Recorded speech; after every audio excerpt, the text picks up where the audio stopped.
دای خو عادل د ظالم نه ده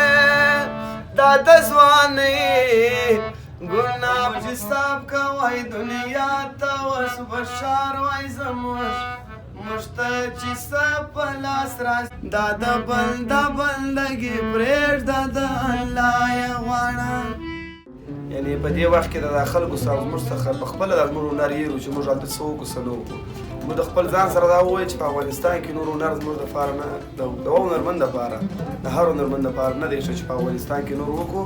نو بیا مو دا دغه وکړه چې راسو دغه خواته د کویټې خواته د هلمند څخه مې تقریبا چې راکړم کندهار کې مې 2 شپې وکړلې بیا راغلم یوه شپه مې بلته دغه شو 3 شپې څلورمې شپې چې بس بلته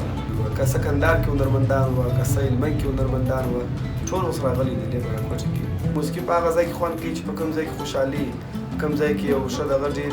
وطن جوړې آباد دي دغه یې بیا خوند کوي. شناخته هنرمندان چې د موږ سره پېژنو هغه ټوله که راغلي نه یې همالته په کابل نورو منطقو کې هغه په بل کار باندې لاس اخته کړی دی چې بل کار وکړي. زموږ هلته نور کار نه کېدی د موسیقۍ دغه نه کېدی. نو موږ دا وویل چې زموږ موسیقي کار نه کېږي اوس موږ خو یو هنرمند نه یو دوه نه یو لس نه یو ډېره یو نه